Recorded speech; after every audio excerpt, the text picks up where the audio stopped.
saya jelaskan tadi mengenai agama-agama Hindu, kerajaan agama Hindu di Indonesia melalui buku LKS maupun papan tulis dan juga atlas. Ada yang mau ditanyakan pada materi kali ini? Ada yang ditanyakan? Ya, mau tanya apa? Agama apa yang dianut orang dulu sebelum agama ini datang? Bagus, pertanyaan bagus. Jadi agama orang dulu sebelum agama ini datang yaitu orang dulu memiliki kepercayaan yaitu dinamisme dan animisme. Nah, kepercayaan dinamisme itu kepercayaan yang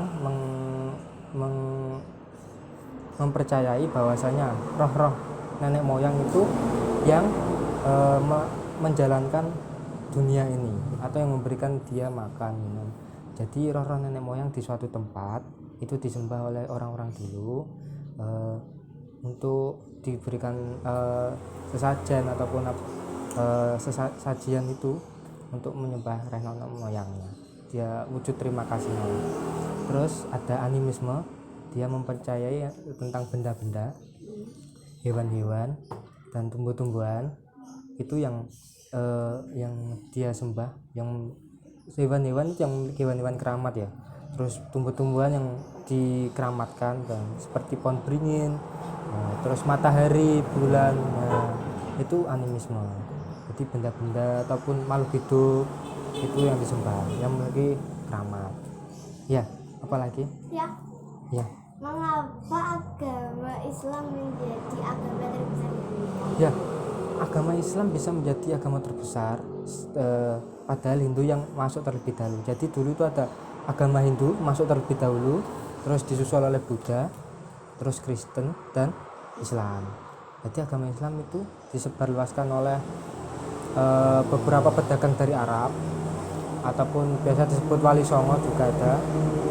Nah, agama Islam bisa besar di Indonesia karena agama Islam itu mengakulturasi, yaitu menyatukan budaya-budaya yang sudah ada dimasukkan ke Islam seperti wayang.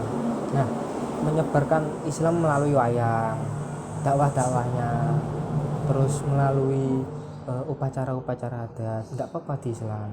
Nah, dia dimasukkan tapi dalam konteks Islam untuk menyembah pada Allah Subhanahu wa taala, itu Islam. Dan Kristen itu juga dibawa Islam sedikit besar di Indonesia karena dia dibawa oleh orang-orang Eropa.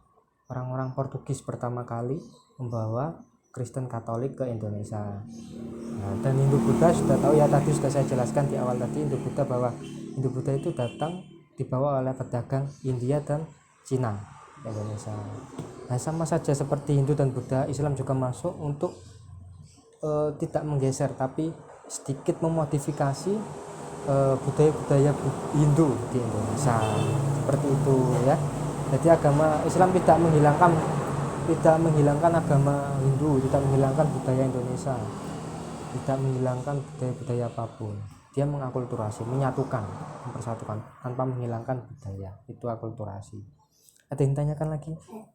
Ya. Mengapa bahasa Sanskerta tidak menjadi bahasa resmi di Indonesia? Ya, bahasa Indonesia itu menjadi bahasa resmi di sini ya, di negara Indonesia.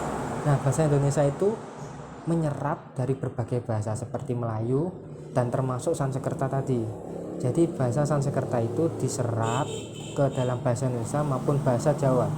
Jadi bahasa Sanskerta kita gunakan untuk sesuatu yang tinggi, sesuatu yang apa ya, dinamakan seperti kita gunakan seperti di semboyan kita, di dasar negara kita.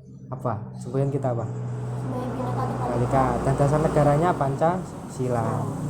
Nah, itu kan dari Sanskerta. Nah, kita serap menjadi semboyan dan juga dasar negara. Juga diserap sebagai biasanya untuk dinobatkan penghargaan nasional seperti Adipura, itu diserap dari kata-kata Sanskerta.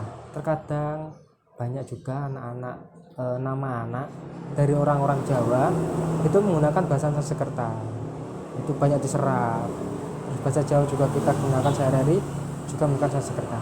Jadi bahasa Indonesia itu kita tidak menghilangkan bahasa Sanskerta, tapi kita menyerap, menjadikan itu kosakata yang ada di Indonesia ya. Ada ditanyakan lagi sebelum saya tutup ya? Mengapa kerajaan Hindu bisa runtuh? Oh, pertanyaan sangat bagus ya. Agama Hindu bisa runtuh karena yang pertama tidak ada penerusnya. Jadi setelah raja-raja terakhir, raja-raja yang memiliki kejayaan emasnya itu tidak ada penerusnya, seperti tak punya anak ataupun ada lagi yaitu adanya perang saudara. Jadi perang saudara itu ketika rajanya mati tidak ada yang menduduki. Nah itu yang merasa dia saudara dari rajanya itu berkelahi, berperang untuk merebutkan tahtanya itu, tahta rajanya itu. Jadi terjadinya perang saudara dan tidak ada penerusnya itu tadi, itu yang menyebabkan kerajaan-kerajaan Hindu runtuh. Terus ada lagi yaitu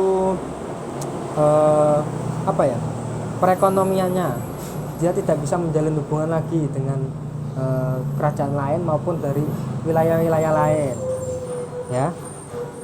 Terus terdesaknya dengan hadirnya kerajaan-kerajaan besar. Jadi kerajaan-kerajaan kecil sudah kecil terus tidak ada penerusnya, nah itu direbut oleh kerajaan besar. Nah, kerajaan terakhir Hindu yaitu kerajaan Majapahit. Kerajaan Majapahit hancur karena perang saudara tadi. Itu tadi.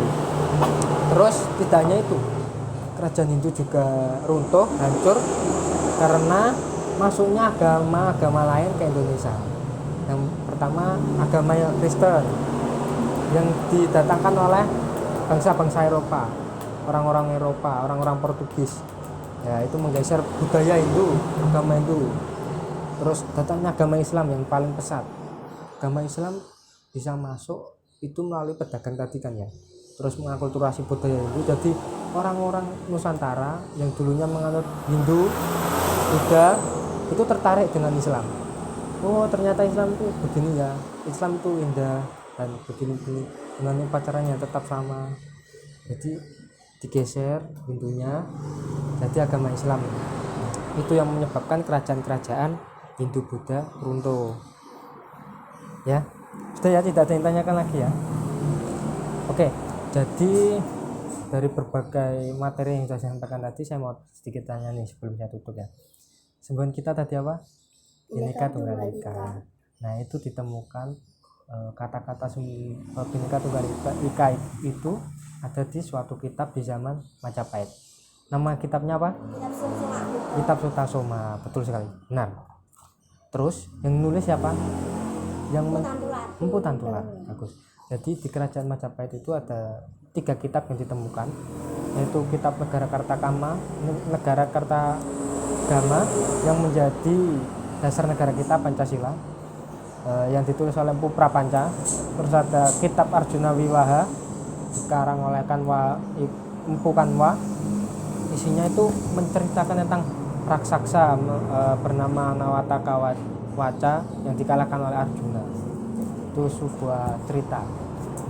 Terus yang selanjutnya yaitu tadi kitab apa? Sutasoma, ditulis oleh Empu Tantular yang berisikan tentang Bhinneka Tunggal Ika. Nah itu tadi ya, bahasa Sanskerta itu kita serap dari Empu Tantular tadi, kita serap jadi semboyan kita yang artinya apa?